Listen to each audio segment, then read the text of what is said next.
how we are going to decompose proper fractions into some partial fractions here. We are going to discuss now. First, let us take a fraction f of x by g of x, which is a proper fraction. So here, when this g of x contains some non-repeating linear factors, in the sense, so for example, I am writing one expression here. So f of x by some non-repeating linear factors, I will write like this: some a1x plus b1, a2x plus b2, and a3x plus b3, so on up to anx plus bn. So like this, n number of non-repeating linear factors. So those are not going to be repeated, and all are going to be linear factors only here. So this is of degree 1, this is of degree 1, this is also of the degree 1. When the denominator contains non-repeating linear factors, then we can write this one as in general. I will write it with examples so that you will be clarified more. So a1x by a1x plus b1, a2 by a2x plus b2, next a3 by a3x plus b3. You need to get the dots, sir, where these a and a3 are arriving. So these are like some constants, any constants.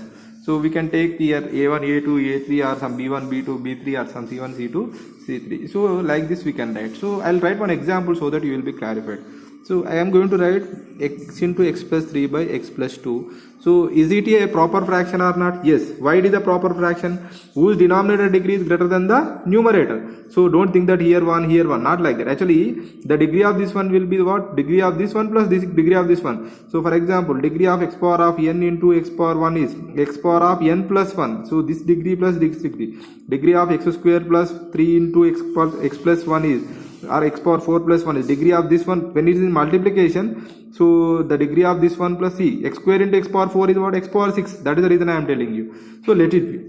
We know about this one. So this can be, so this is a proper fraction. First we need to write into partial. Partial means what? Parts of the fraction. So how we can represent them? So how we can represent in the two or more simple fractions. Let us see. So let us take first x by x plus 3 into x plus 2. So I am writing, so just now I told you, one I am writing it as a by x plus 3, one I am writing b by x plus 2. See, a1, a2, otherwise ab, like that, any constants we can write. What we have to do is just cross multiplication I can do. So when, for what values of c, I need to write this as the partial fractions, parts of the fraction. For what values of a and b with this condition will be hold is my question here. That's, so now you got the clarity what is meant by partial fraction. Once again I am telling, for what value of a and b, these two will be equal. Let me verify for this question also how I am going to do. So first do the cross multiplication. A into x plus 2 plus b into x plus 3 divided by x plus 3 into x plus 2. So here also x plus 2. Both denominators will be cancelled.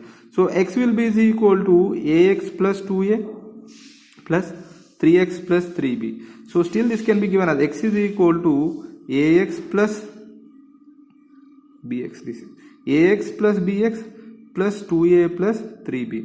So what we have to do is we have to compare the coefficients here. So if you take x common, it will become a plus b into x here. So this will be 2a plus 3b. So here only one x is there. A coefficient of x is what? 1. That means a plus b is equal to 1. Mark it as equation number 1. And one constant is there. Is there any constant here? No. The constant here is 0. So we can write this one as 2a plus 3b is equal to 0. So now what can I do? Let me check it out.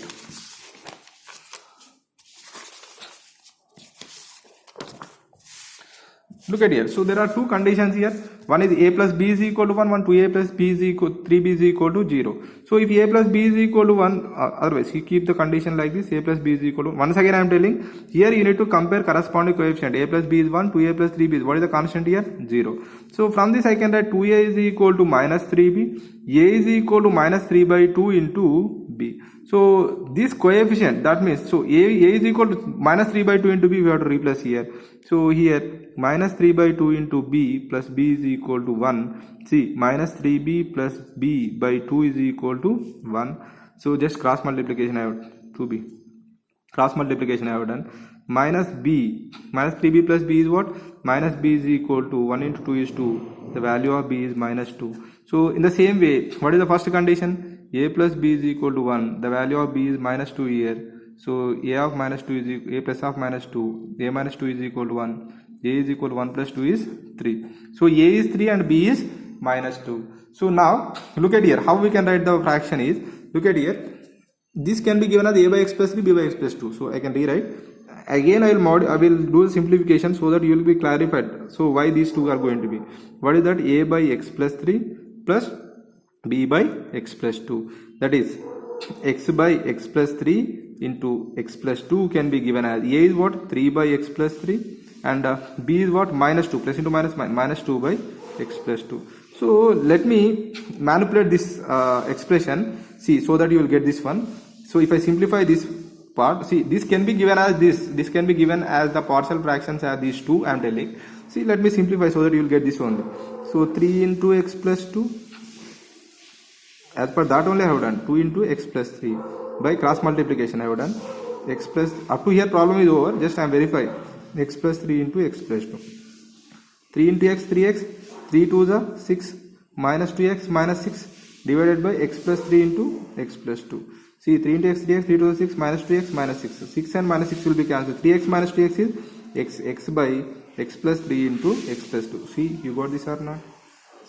So this is about the proper fraction. Once again I am telling, any proper fraction can be expressed as a sum of two or more simple fractions. Sum of two or more simple fractions. You write this definition. So each fraction is called as the partial fraction, and the process of obtaining them, or process of getting them. So and process of getting the resolution for that is called as the or decomposition of that f of x by g of x into partial fraction we will call.